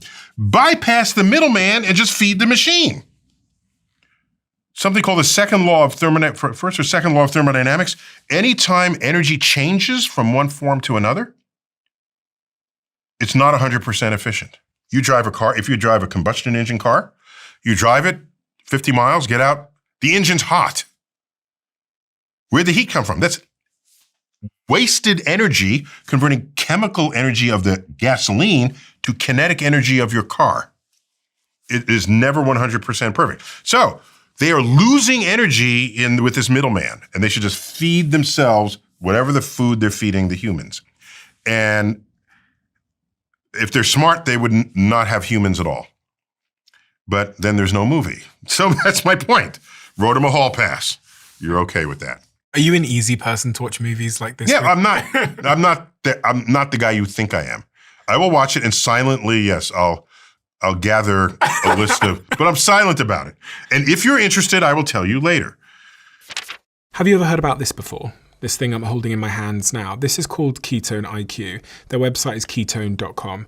You've heard me on this podcast talking about the fact that I stay much of the year in a ketogenic state, which is a highly restricted diet. And the reason I do that is plentyfold. One of them is I spend hours and hours talking to people for a living. So I want to make sure my brain is firing in an optimal way. And the other reason that I do the ketogenic diet is because I just feel better. So when I discovered this, which is what they call an exogenous ketone product, where you can drink it and it increases your blood's ketone levels, I was blown away. I contacted them, I met them, I invested extremely heavily into their company, and I've become a co-owner of the company accordingly, and they sponsor this show now. So if you want to try this out for yourself, I recommend you try it. Just visit ketone.com/Stephen and you'll get 30% off your first subscription order. You'll also get a free gift with your second shipment. That's ketone.com/Stephen. I did something at 24 years old that has had a profound impact on my life. I set myself the challenge of posting every single day on my social media channels. And at the time, I was doing it to grow my following, but it had this profound impact on my life, and two remarkable things happened when I did that. I managed to learn faster because every single day I'm capturing what is happening to me and trying to distill it down into something that I can share with the world. But more remarkably, it led me to building a following of many millions of people, and that's the basis that I used to launch the Diary of a CEO. And that's why I want to tell you about our sponsor today, Adobe Express. They are the platform that I use to make all the posts across my LinkedIn and across my Instagram. It's a couple of clicks and you don't need to be an expert. And that is why I love using it, because I'm not an expert in graphic design. It's accessible to use for all of us, even if we don't have the technical prowess to design great things. So if you want to start compounding both your reach and your knowledge like I did at 24 years old, then head to adobe.ly/Stephen and get started with Adobe Express. That's adobe.ly/Stephen. What's the one outstanding question, if there is one, that you're desperate to know the answer to? That I don't live life that way. Really? Yeah. It's a sensible question that you're asking me. I don't want to diminish the sensibility of it, but I want to say that that's not how I view the world. The world is not, there's the one question I need answered. The world is, what do I need to learn so that I'm standing in a place I can yet imagine, asking a question I have yet to think of? In other words, as the area of our knowledge grows, so too does the perimeter of our ignorance. And so you say, what, one question? No, there'll be a bunch of questions. The area grows some more. I'm standing in a new place. Now there's a question I didn't even think could be asked before, and that's the question that matters there and then. But then there's another question later on as this frontier continues to advance. So I don't think about the one question or the two questions that matter. I think about questions yet to be dreamt of, that we don't even see because we haven't taken the frontier to that vista yet. And so, yeah, it's some of that's unknowable, but I kind of like that. There's the German poet Rainer Maria Rilke. One of the poems, I don't remember all the lines, but the one that matters to me most is, learn to love the questions themselves. You're trying to find answers, and I'm trying to find the questions. Learn to love the questions themselves. Yeah. This kind of brings me back to the top of the conversation where I was talking about, I've got a lot more questions these days. That's good. Love it. Sometimes it's difficult. And not all questions can be answered given the state of knowledge. Some questions are illegitimate questions. Not all questions are legit questions. For example, at what temperature does the number 7 melt? What kind of cheese is the moon made out of? These are, just because the nouns and verbs are lined up and there's a question mark doesn't mean now, by the way, when you're facing the unknown, you don't know if your question later on would look that ridiculous. Mm. What separates the great scientist from the average scientist is that they are cued into what questions to ask. Do you think we hurt ourselves by asking these invalid questions? No. You don't know if it's invalid. Like the cheese. I know the moon is not made out of cheese today. I know that because we've been there. We brought back moon rocks. So today that question is invalid. But if you never imagine ever going to the moon and you don't know anything about physics or rocks, and you look up and it looks like a hunk of cheese you're eating, it's a completely legit question. There is a bit of a conversation raging in my friendship circle at the moment about religion and meaning and what's the point. Should we be arguing about these things? About meaning, religion? Is there any benefit? I think meaning is a very personal thing to people. So why should you jump in the middle of their attempt to establish meaning in their life? We're all very different people. And so meaning ought to be different. If meaning was the same for everyone, you just publish it, everyone reads it, and we all have meaning. No, you got to make it yourself. Some people want to search for it. Fine. I don't have a problem with that. I'm not searching for meaning. I'm creating meaning in my life because I can control that. Not that it's important to control everything. I like magic as an adult because it reminds me I can still be fooled. Okay? So I don't need to know everything. I just need to maintain curiosity. And you've got kids. So Yeah. 29 and 25.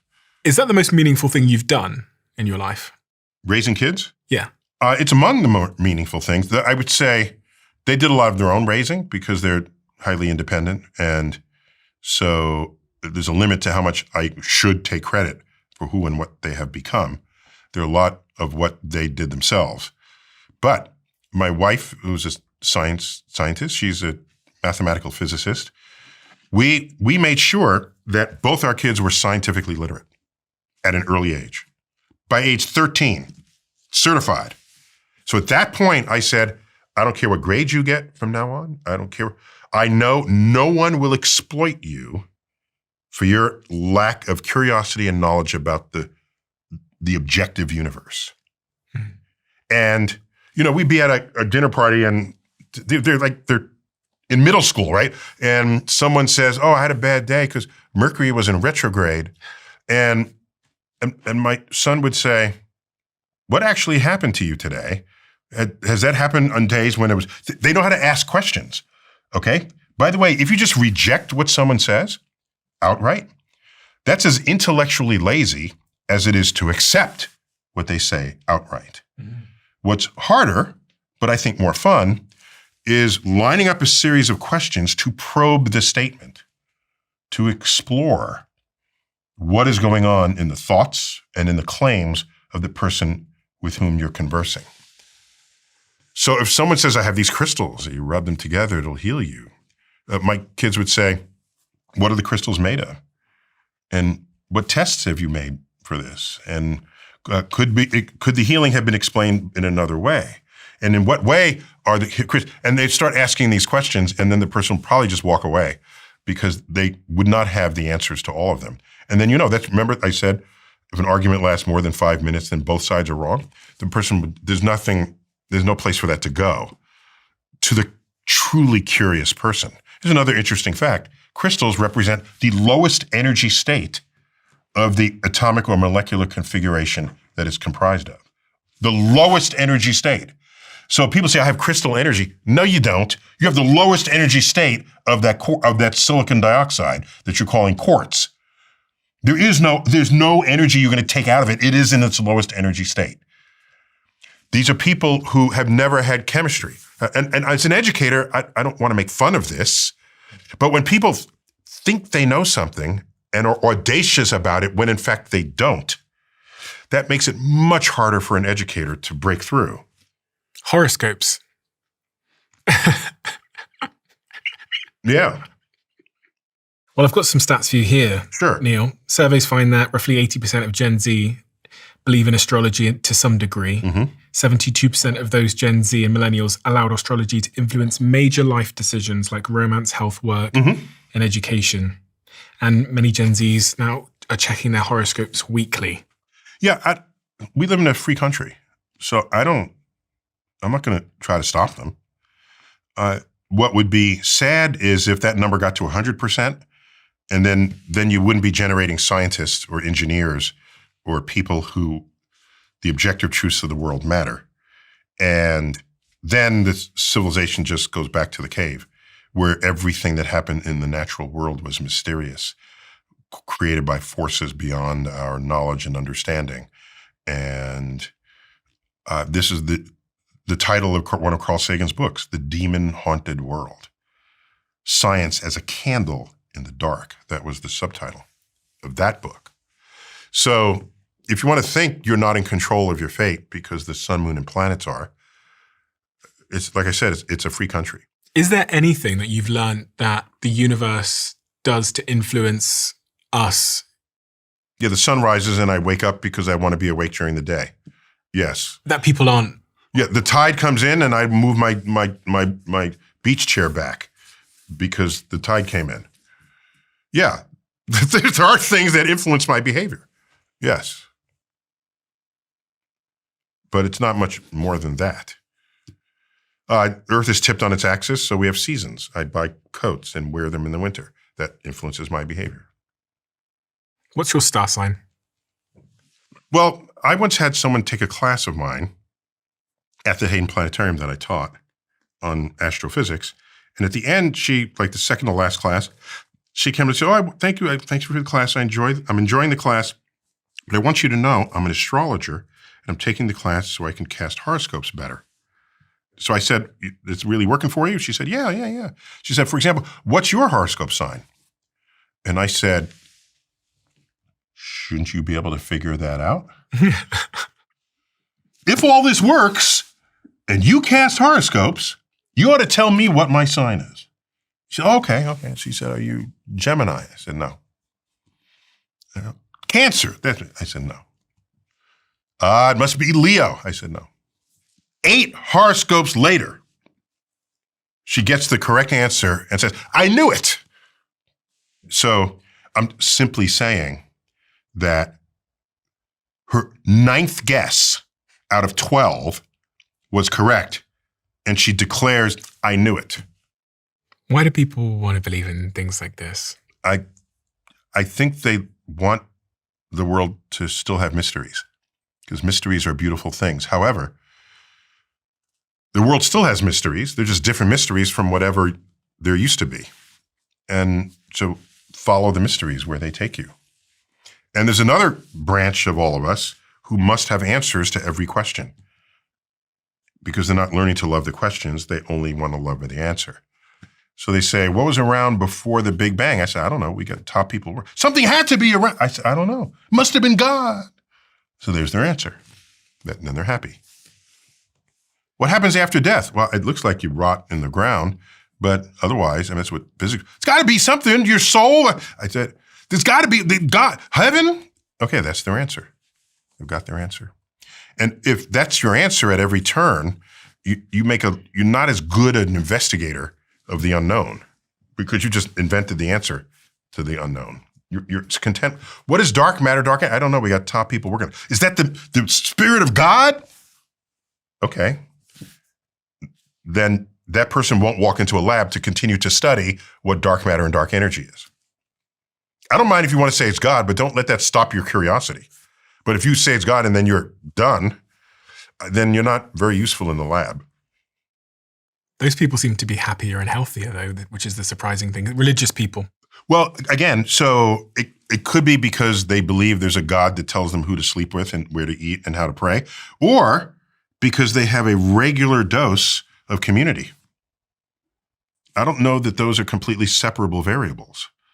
There are people who they love and care about that they see every week, which is not happening with so many people today. Do you think you would be happier if you believed in God? I'm a pretty happy guy. Do you think you'd be happier? I don't know. I've seen very happy people in celebrating their version of God. But then there are other people who are really happy in their version of God. And here's the problem. Deeply religious people typically find other religions. Deeply religious people will declare for themselves and others in that religion that all the other religions are false. False. And if not false, just make preposterous claims. It is so obvious to them how false all the other religions are. Now you go to this religion. It is obvious how preposterous the rest of the religions are. You go around religion to religion. And so what's really going on here is devout people in so many of these religions are atheists to every religion but their own. Every religion but their own. Okay? How can a mountain have moved to Muhammad? That can't be. Okay. Oh, but yes, the creator of the universe impregnated a woman in the Middle East 2,000 years ago. That's more believable than anything in the Quran for this person. Okay? And then the Jews, he's saying, Jesus is the son of God? What are you crazy? Where'd you get that from? He's a good Jew, nice prophet, but son of God, you're going too far. So everybody's saying what's not true. So they're atheists for every other, they just don't believe any other religion. Whereas an actual atheist just has one more religion to that category. It's your religion. The atheist agrees with you that all the other religions are preposterous in their claims. But they also think your religion is preposterous. And people don't accept that. They don't It doesn't land well. So I don't have any problems with people being religious. I don't have any issues with that. It's, I don't try to impose other people try to do it. I've seen them do this. I have a quote where I'm misquoted just because they want me on their side. Okay, you ready? It's a simple quote. If every time I tell you science doesn't understand it, and you say, well, God must be that. God made the universe because God made life because we don't know how to make life yet.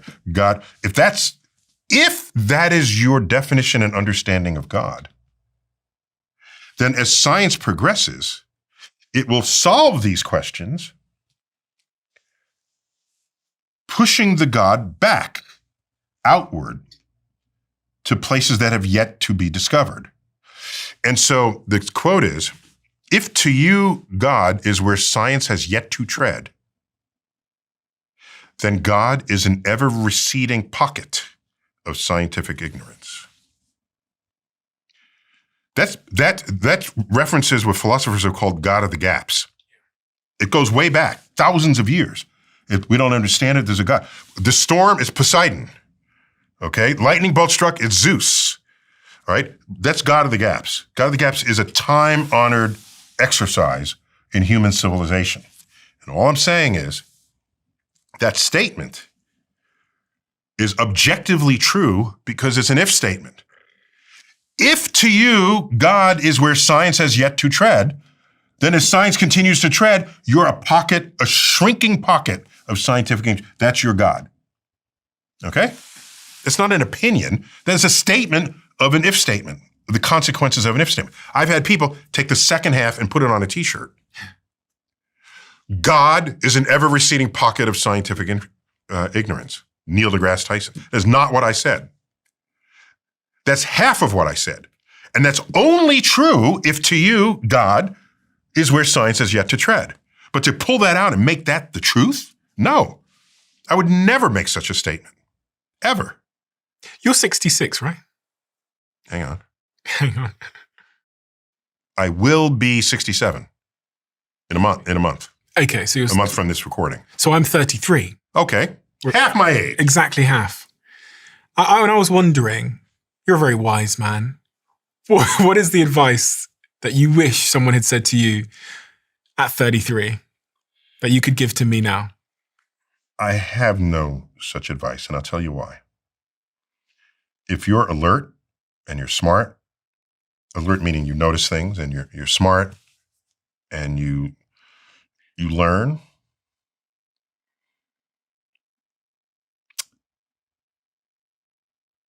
living life itself is the lesson. So a version of what you just asked is, given what you know today, what would you tell yourself if you met yourself when you were 15, 20, 25, 30, whatever? And I said, I wouldn't tell him anything. Because if I gave a bit of wisdom, I say, you're about to do that, but don't do that. Okay? There's no better lesson than doing something and learning that you shouldn't do it. That's the best lesson. We don't live life because there's a list of things that other people said don't do. You're going to explore your life.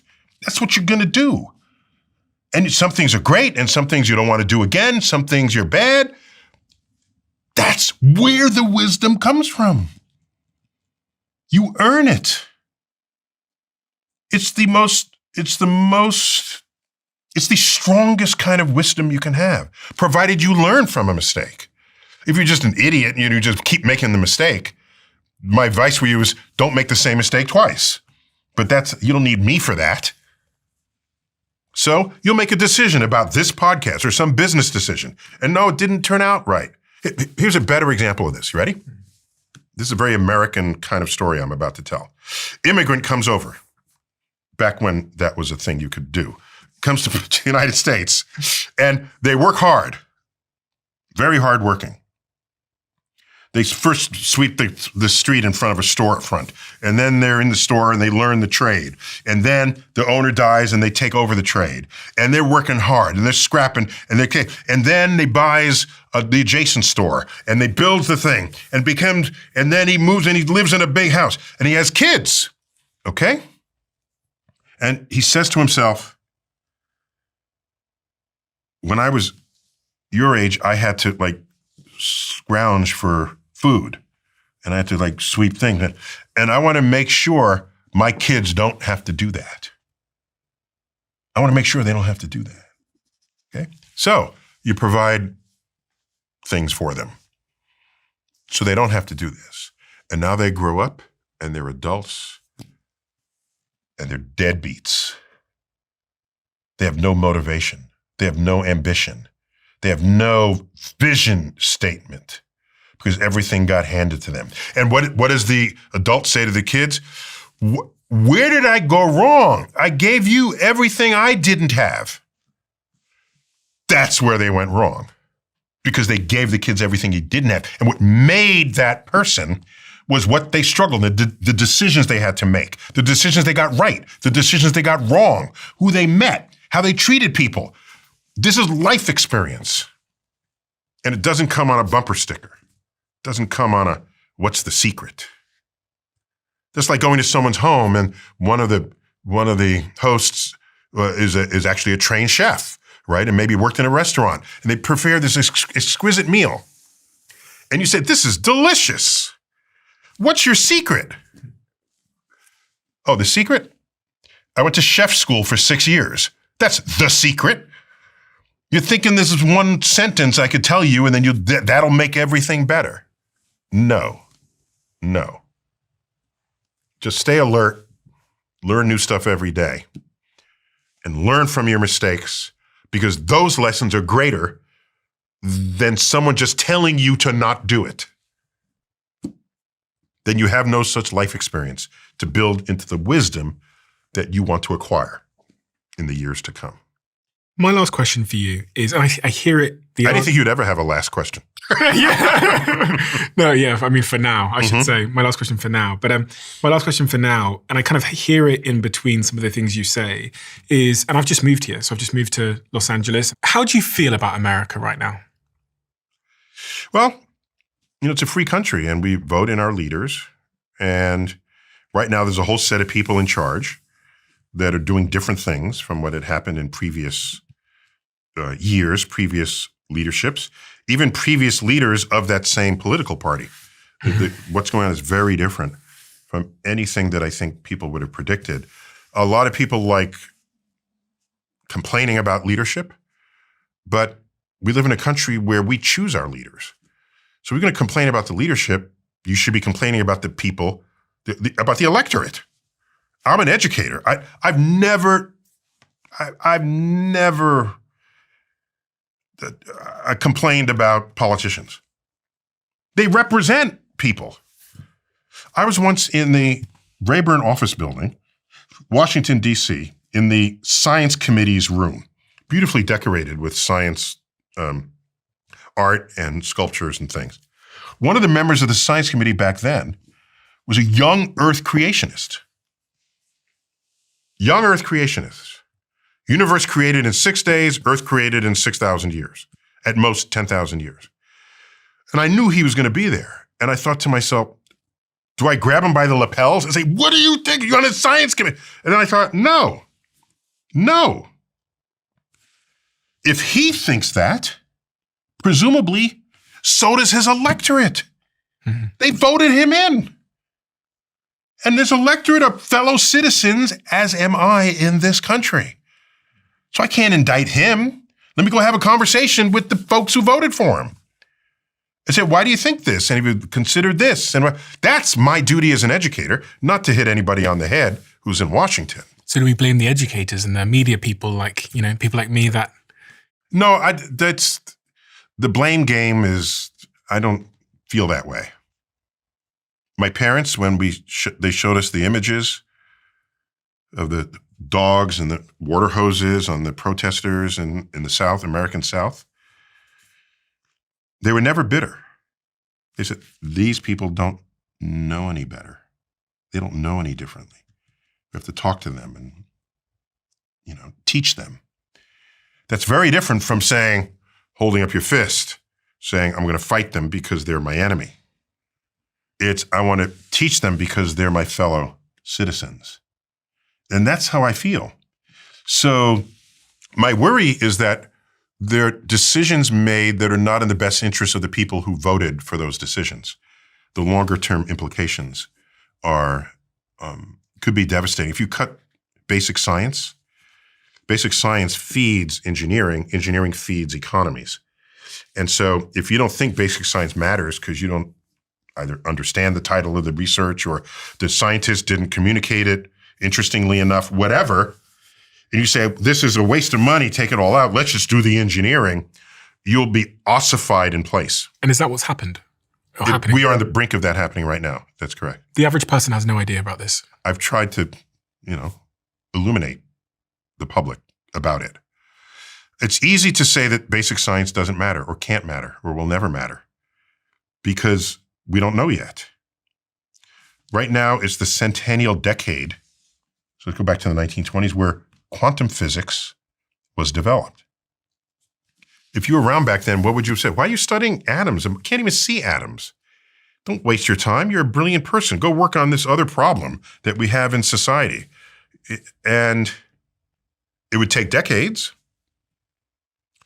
But the information technology revolution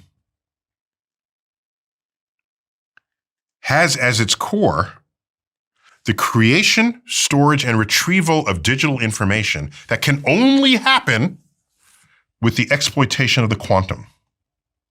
So this decade of science, physics that was discovered, by the 1950s, it was like, whoa, this is some important physics here. No one would have known that at the time. Why? Let me keep going. Was it 1876 Philadelphia Expo? Alexander Graham Bell showcases his new contraption, the telephone. And people say, wow, this is kind of cool. You should read what people wrote about it. This is a great invention. I can imagine there might be one in every city in the future. In this book, that one, yeah. There's a whole chapter called Science and Technology, where I chronicle how people think about the technology of their day and how they always get it wrong when they predict the future. Because foundational science comes in at the bottom, and you don't see that coming. And it gurgles its way up. Clever engineers apply it. And then you have an iPad. Neil, thank you so much. Well, thanks for having me back. This is our second time together. It is. You bought out the bookstore here? What'd you do? Yes, we wanted to come prepared. I mean, you write the most incredible books, and you talk in the most incredible ways. I said this to you last time, but you're one of the most incredible storytellers I've ever heard. You make something which is, I really didn't have a huge amount of interest in school, suddenly interesting to us as adults, which is a remarkable thing. So thank you for doing what you do. We do have a closing tradition where the last guest leaves a question for the next guest. Oh, is that right? Yes. Okay. And they don't know who they're leaving it for. The question left for you is, how good are you at knowing what you will regret? And is there anything you do regret? Yeah, I think regrets are things that you only realize when it's too late. Otherwise, you would have preempted it and not have to regret it. So I don't know that I'm any better than anyone else at it. Because if you're good at it, you'll never be in a position to have to do something that you would regret. The fact is you went past something that you did and said, damn, I shouldn't have done that. I got to regret that. So to be good at knowing in advance that you're going to regret something, that's almost an impossible scenario. If I'm good at seeing it, then I would never have to regret anything because I would have preempted it. So for all of us, the fact that we have regrets is we moved past something that we did. It was like, damn, I regret that after the fact. Do you have any regrets? I was in college, I majored in physics, and I think I was a junior. There were students that came in from other schools for a summer program. Okay, high school seniors, I think they were. They might have been freshmen in their college, but I think they were high school students. And I was not a mentor, but I would guide them in these research projects. Then at the end, we had to write an evaluation of them. And as one student, I wrote an evaluation that was accurate, but unnecessary. I said, he pretends he knows things that he doesn't, and he's faking this, and I didn't yet know how to speak encouragingly about someone, separate from just speaking factually about someone. So is that an art? Is it a science to do that? I don't know, but I know I didn't have it at the time. I just simply described what I saw. And I said, this is not going to work. It was very deflating to him. And considering that at the time I'm majoring in physics at Harvard, he's coming from some high school somewhere, and I'm a Harvard student telling him that, he ain't shit. And I should not have done that. Did he contact you later? No. He might have taken up another field. I don't know. But so I regret that. But it would take me 4 years to even realize that that was a regrettable thing, because I didn't know how to, as an educator, you want to encourage people. You see where the weaknesses are and figure out ways to have that person eradicate them, improve upon them, rather than just say, this is not working, go home. Why so I regret that. And that's probably the thing I regret most in life. Really? Yeah. Because it was, who knows what consequences that has on that person's life. And you remembered that? Oh, yes. Oh, my gosh. Yes. How do you remember that? Because you write it down in his report card or whatever, or his assessment. Time goes on. Does something happen for you to think back to what you wrote? Well, I've written many letters of reference for people, more than I can count. So I think every time I write a letter of reference, I think about how I could have written that letter back then. So that's a regret. And I live with that. I can see you live with it. Yeah. So I think I made up for it. Just in how many people, and there are other people who needed help. And so you find out how they can improve it and advise on that so that everybody lifts up. That's how you make a better world. And it goes back to what you said at the start you wanted on your tombstone, which is certainly something you've already done in droves. More so than I think anybody. So you tell me I can die now? Is that what you just said that? Or you can go on holiday. It's up to you. But thank you so much for being who you are. You're a huge inspiration to me. I know Jack is a mega fan of yours as well, and loves your work. And you're both the reason that I let go of my religious belief at 18 years old. And don't blame me for that. I don't want you to lose your religion because of me. No, but I just said this. I let go of my religious belief at 18 years old, and I became atheist agnostic. Then I became really agnostic. But then I kind of fell in love with the universe. And I fell in love in the universe because of you and because of Cosmos, which is one of my favorite things ever to watch. And I found all the curiosity and awe and magic that I needed to find by reading your work and watching the wonderful movies that you've made. So thank you so much for that. Well, the universe is a rich repository of spiritual fulfillment. Yeah. If I may. Yes, to say the least. Yeah. Wow. And your book is exactly that. I highly recommend everybody goes and checks it out. It's out on, I think it's the 21st of October. Oh, yeah. The next installment in Merlin. Yeah, in October. Yeah. I'll link it on the screen. Thank you. Link it below. Highly recommend. It's called Just Visiting This Planet. So I lied before. I can give you some advice. Please. Ready? Yeah. This is 67-year-old advice. Yeah. At no time should you overvalue your own thoughts. You should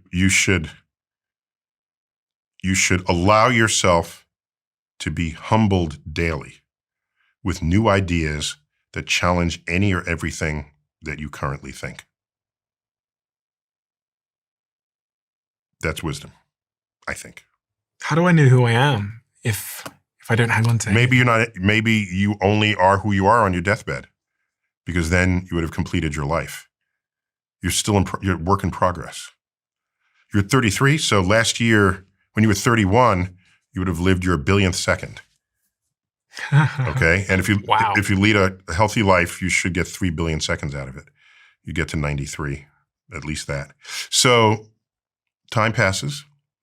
If you learn something new every day, that forces extra context for extra perspective, new perspective on whatever you knew yesterday. You have to stay open to that. And I read old science books because I watch people's confidence that they had in what they thought they knew. It can be embarrassing in some cases. Yeah. And it's very humbling to look back at people writing about their own world. There's a book from 1899, the guy said, on the sun, and it says, we've learned so much about the sun in the last 3 years, I had to up the edition of the book I wrote 3 years ago. And I'm saying, you don't know shit about the sun, okay? In 1899, but he's feeling it. He's feeling that joy. And so it keeps me humble on the frontier, on this perimeter of ignorance, because there's way more to discover than anything you've already learned. Maybe that's the antidote and medicine that society needs right now too. I think so, because everybody is running things thinking they know better than everybody else.